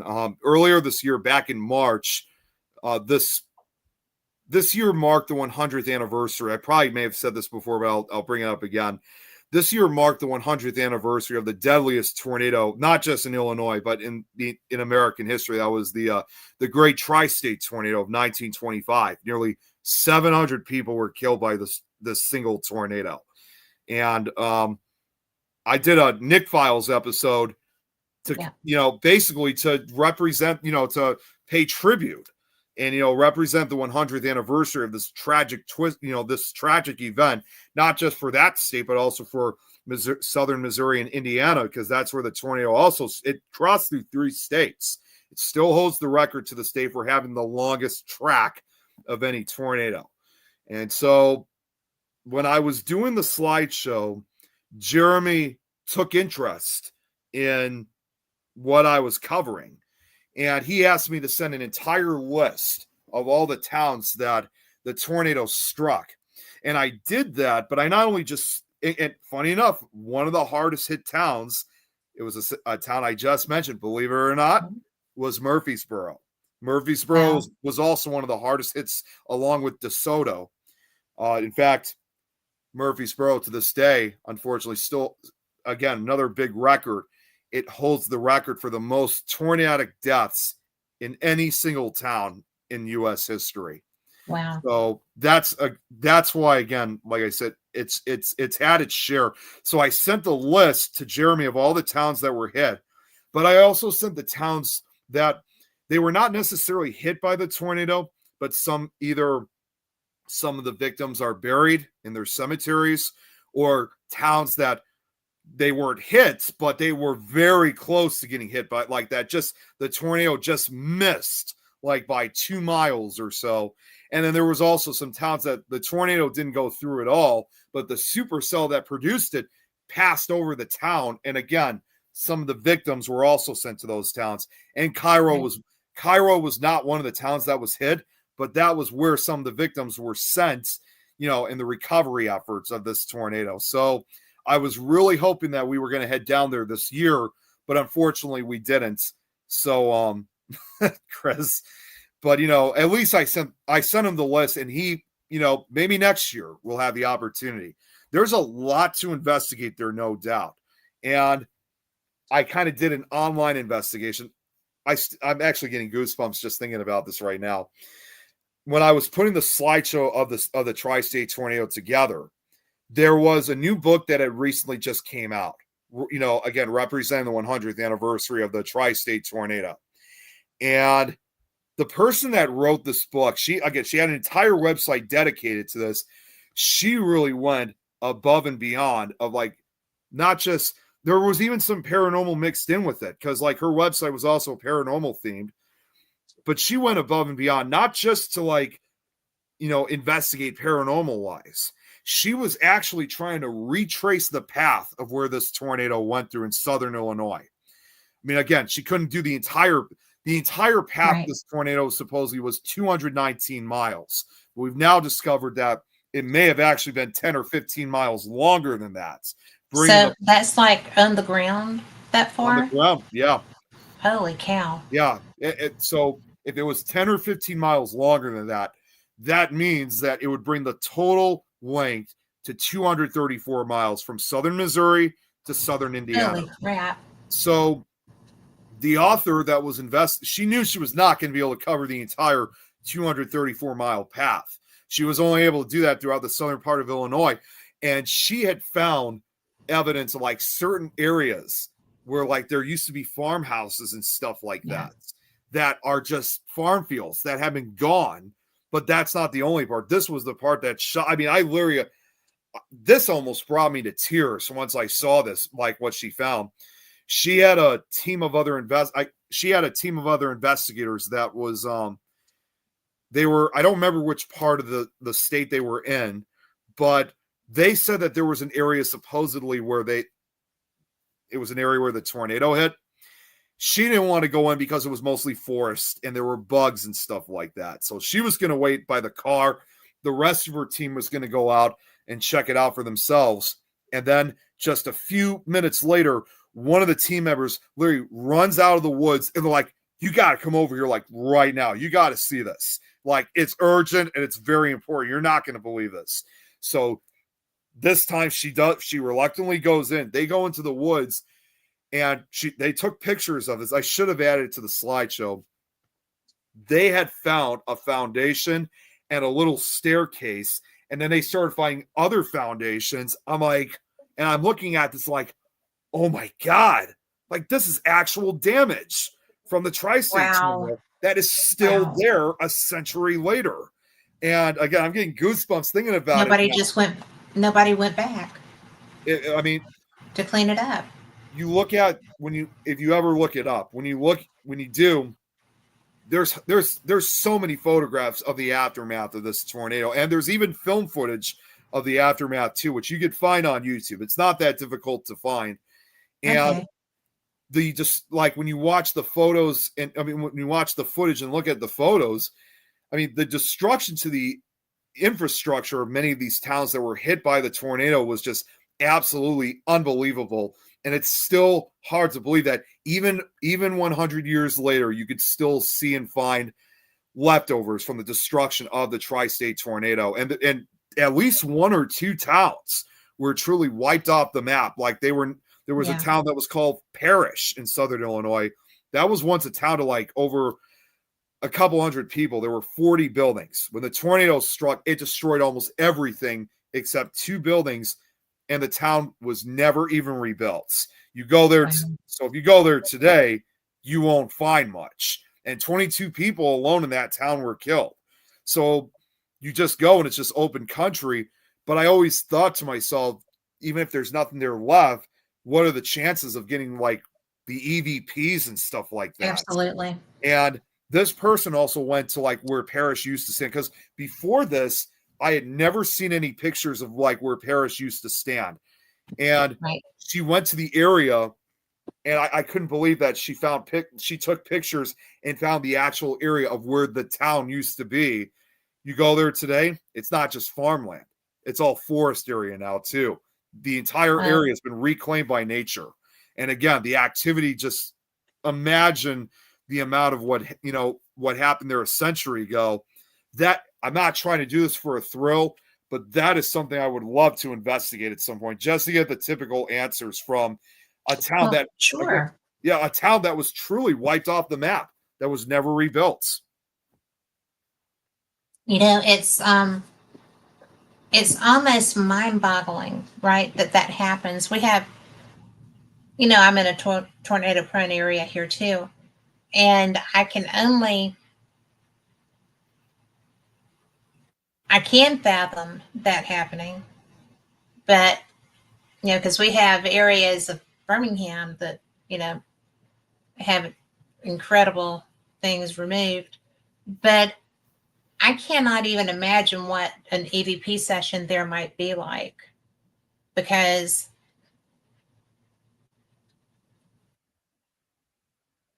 that it would have been such a shock, Yeah, for one thing, that there may actually be spirits who are wandering around looking for home, right? that's I right. mean, that happens. It would, You it know, might be possible to actually help to release someone or just let them know, you know, it's just gone. right. And And not to mention, they did, as you would imagine, they did have some commemorations for this event earlier this year, because the actual sure. day was March 18th. It happened March 18th, 1925. And my mom and I, not just myself, even my mom, we would have loved to have gone down to Murfreesboro and DeSoto to pay our most ultimate respects. But again, it's a 6.5, 7 hour drive to get down there. And we just didn't have time of getting down there. But Well, they did sure. have some live streaming. So thankfully we were able to see that at least. And I mean, yes, for such a memorial like this, pretty much most, if not all, of the survivors from this tornado have all since passed away. Good night, Mm-hmm. Tom. Most, if not all, have since passed In that away. time. But I'm pretty sure that a lot of the residents that were at the event were not only just residents that grew up listening to it. There's no doubt in my mind that some of them were probably even descendants, the grandkids and great grandkids. And, but you can't help but wonder just if there are spirits, still lingering throughout the area of these towns, knowing Well, that sudden everything is, death. I mean, well, and knowing that it's been a century now since yeah. it all happened. You kind of wonder, like, are they somewhat aware that we're putting these memorials together, in their honor? Because 695 people's lives were taken on that Yeah. day on March. In fact, not just on that day. The last victim it claimed was in January of 1926. So there were still deaths that occurred even the following months, even almost a year later, and it just stopped everything for them, and some of these towns were huge mining towns, like coal mining was the biggest, like the best job, especially for men, that you can get in that part of the state. Not like what we would have had up here in Chicago. That was your best pay job that you had. And to make matters even worse and more heartbreaking, that when this tornado struck, tragically, most of the victims were women and children because the men were miners. They were down in the mines. They were the only ones that were truly safe. And can you imagine, imagine this. Imagine if you were a miner, you go down, you start up your day, you start your shift with the other miners, you go deep underground. Then all of a sudden the power goes out and you hear this noise right above that you first essentially think maybe it's an earthquake or something, but the ground is, aside from the top, the rest of the earth is not shaking. Then you go back up to the mine to see, what the hell happened? Why did the power go out? And you go out and you just see like utter devastation. You're just like, what happened here? And even more heartbreakingly, later finding out that your entire family died, not just your home, but you lost your family. And so again, imagine again, if there are any of the mines that are still in existence today, the activity that must be coming from those mines, it's got to be mind-boggling, like screams, like the miners realizing that their entire lives were completely taken away that day. They lost everything and everyone. We talk about how devastating that must be for them, and it's really, I don't think we can really comprehend that. No, I mean, it's absolutely one of those things that, we not on that level. We've had tornadoes here that obviously were in that area, but there was one instance where a child was taken out of her bedroom and they found her laying on a mattress looking like she was asleep. Oh wow. Dead, right? I've heard of stories like in that. the yard. And that was just like, how do you get past that? Right. And so it would be really interesting to find out what you would get. My only fear would be if they didn't realize, the spirits just didn't realize they were still like going to work, like happens sometimes. Right. With investigations. And then, if they didn't know and you made them aware, what would the reaction be? Exactly. Right? And not only just that, just knowing that you probably would also be entering a very depressed atmosphere too, because again, just knowing what happened a century. And also, I have a documentary just right over here on this bookshelf here. I got a lot of weather documentaries over here, but I do have one on the tri-state tornado. And this was filmed back in the late 90s. So at that time, there were still a few survivors that were still alive that were interviewed. Oh, okay. Yeah. So I have interviews of actual survivors from this tape. And it's not just a matter of just the sad and devastating atmosphere that they experience. It was even just the burials that were like in one of the other towns. There was a story where an undertaker collapsed from his lunch. He had been burying tornado victims for 36 hours straight. And the way how most burials, they definitely never did it the way like we do burials now. They said, one survivor said that they would go out to the grave, they would go out to the graveyard and there would be several graves open, but instead of having individual ones, they were like big family-sized graves. One grave would bury three, the dad, the mother, and the child all together, instead of just having a single one. And like I said, they didn't do it the way like we do it now, because especially for such a tragedy like that, there was so many of them. Like, how do you deal with hundreds of people that you got to bury? Like, it's one thing if you have to bury a few of them, but something in the hundreds, it's just like, it's not even just a matter of thinking like they better pay me extra. The logistics. The actual logistics. You don't have You don't have coffins on hand. You probably, the mercantile stores and lumber mills and stuff were taken out too. So you don't have a way to do that even, right? Right. And yet they don't have refrigeration and stuff at that point. So, it's just absolutely. And Chris says like Galveston. It Yes, the is. It's Galveston very Hurricane. much like Galveston. I did But, Chris was part of that, in fact. In addition to that one, just about a month, almost a month ago now, I also did a special presentation on the Galveston hurricane because this year marked the 125th anniversary yeah. of this one. And don't get me wrong, that is still considered to this day as the worst natural disaster in U.S. history. That's true. For the tri-state tornado, yes, not as many people were killed, but it's still the deadliest single tornado. Yes.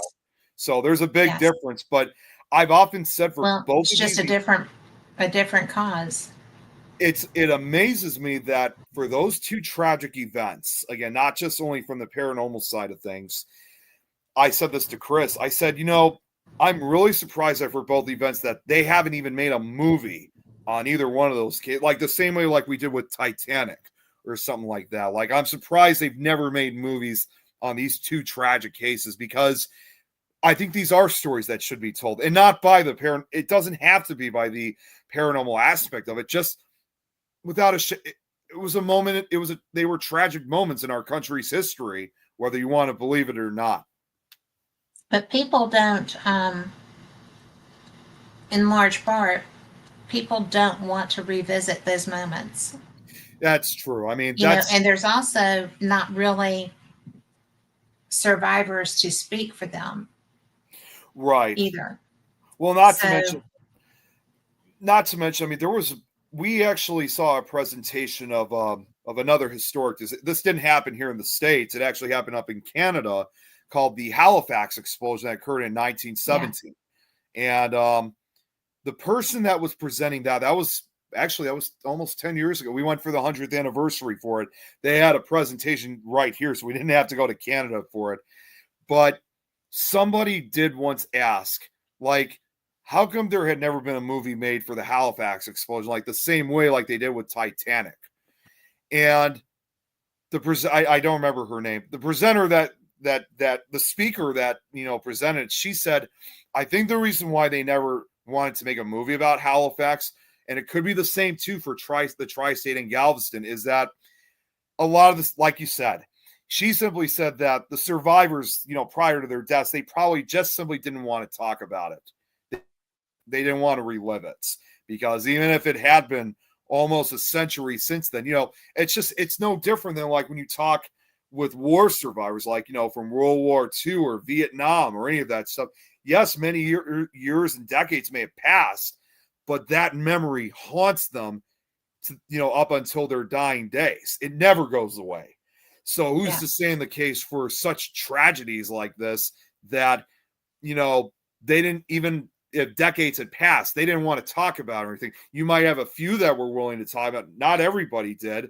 And, if there was a movie to ever be made about, they want to make sure that they're going to stick it to the entire true story, not make up, like some type of fictional storyline like they did with Titanic. I'm not saying it is fiction, but just the love story aspect of it. I think in those cases, they want to actually keep it to the real story of what they went through, over 100 years ago. People, in my experience, people can't hold on to that. Yes. People, I mean, if something hurts that much, it's very hard to even later.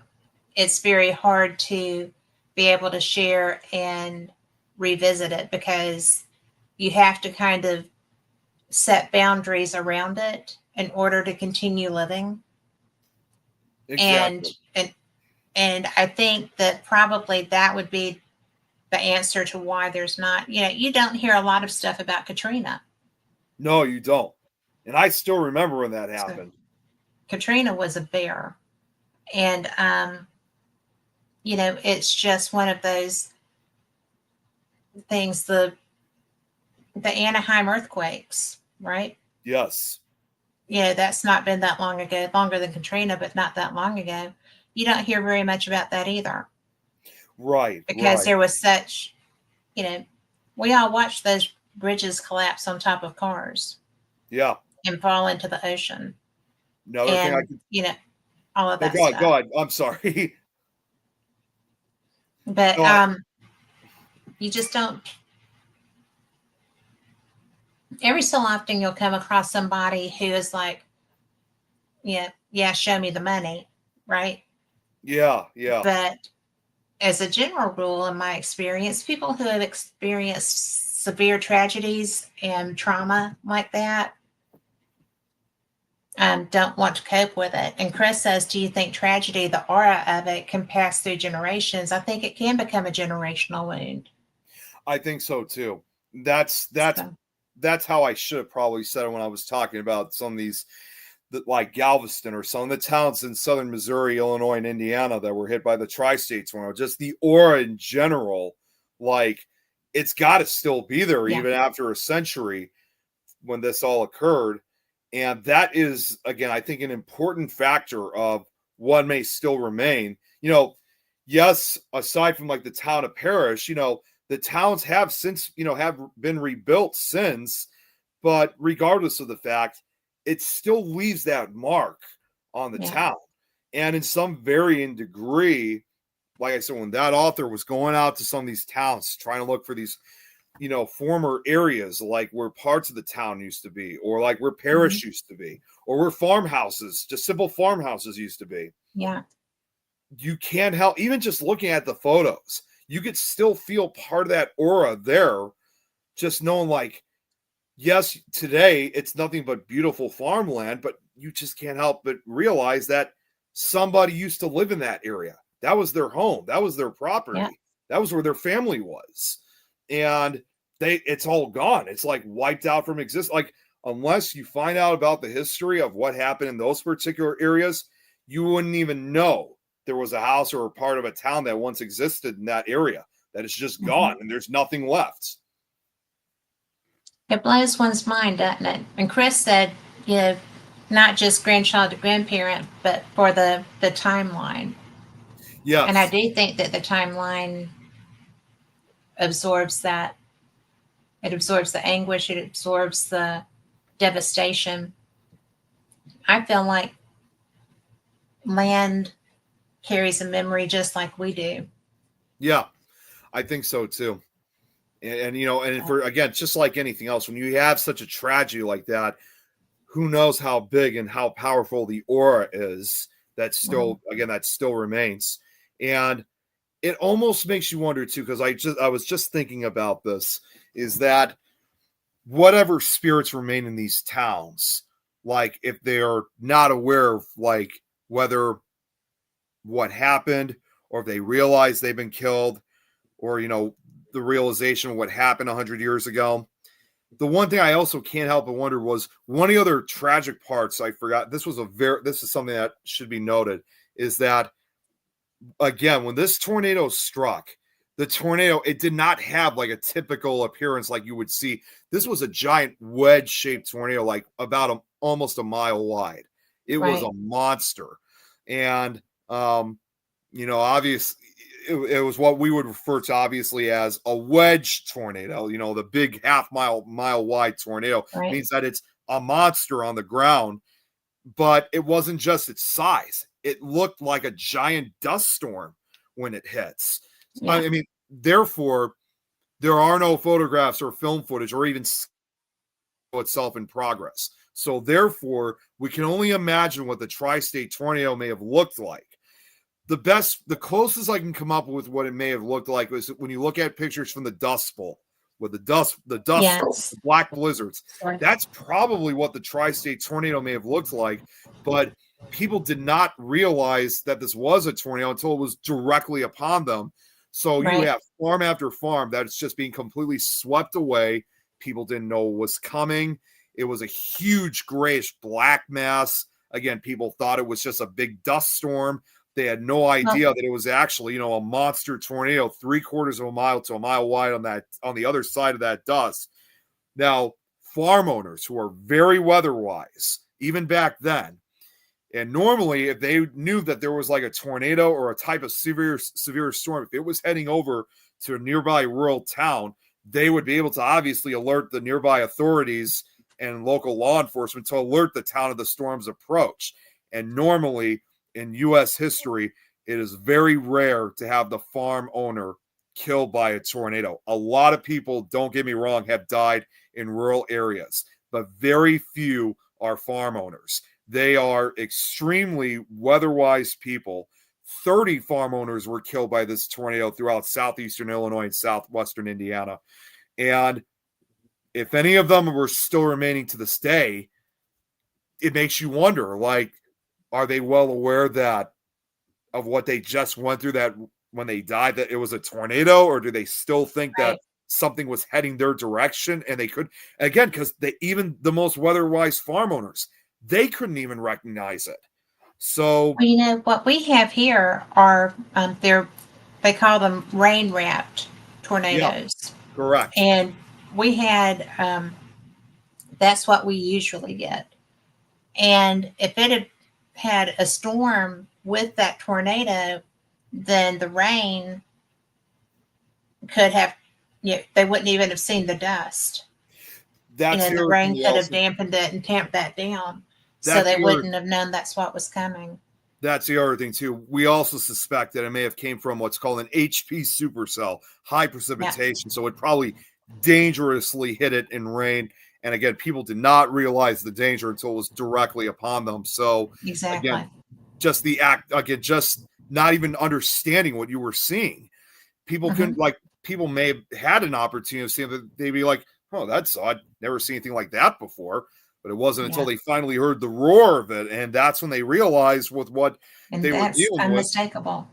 And they couldn't escape it. And like I said, just whatever still remains to this day, the activity there, it's gotta be intense. And that's why I'm so curious of wanting to investigate those areas in a way to kind of do my own retracing of the path and try to see whatever evidence I can get through those areas. So again, that's why I'm trying to convince Jeremy of trying to get us down there, hopefully sometime next year.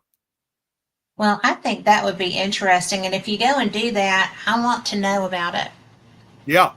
Because I would love to go and do that. It just depends on the time frame. But I don't think we're going to be able to be there for the actual anniversary in March, because let's face it, it gets cold still relatively, and not everyone is probably going to. And you know that I'm not coming if it's cold. Not to mention snow and stuff like that. So if anything, we would have to wait till the spring to go down there. I mean, as far as I know, it's not going anywhere. We got all the time in the world to head down there. Yeah. Well, dude, we are just about out of time. I love our conversations. We get into some of the most interesting things, and I have the best time with you. Thank you for being here. Yeah, it's my absolute pleasure. Thank you for having me back on. I know it's been quite a couple of months, but it's definitely been a great time to really catch up with you, because I kind of did realize to myself that, it's been a long time since I've heard of Kat, and I'm surprised she hasn't reached out to me. So I'm glad you did. So thank you very much for the opportunity. It'll come again. I just love talking to you. I know. I have so much fun. Yes. We've got such a good rapport. We've got so many of the same interests and a lot of the same experiences. And, it's just, I love the paranormal. You love the paranormal. And, it's just a good time. So thank you for being here. Yeah, thank you again. I really appreciate it. So this was fun. Yeah. Thanks. And for everybody listening, thank you guys so much for being here too, because y'all are the reason that we do this. Nick and I both love sharing, and it's just a good time. So be sure and come back, and we will see you Wednesday night, where I have Chris DeSageray, the ghost boy of Geneseo, coming on with me. I know, right? I love Chris. So he's got a new film coming out. He's got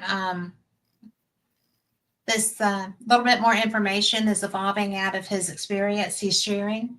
So come listen to him. He is actually also a good friend and a lot of fun. So you'll have a, and I actually got him to eat sushi for the first time when he came through Birmingham one day. Oh, nice. So he may never forgive me for it.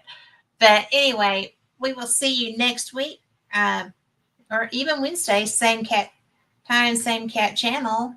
And, I just appreciate all of you being here. Be blessed. Have a great week and enjoy your life. Enjoy every day. Good night.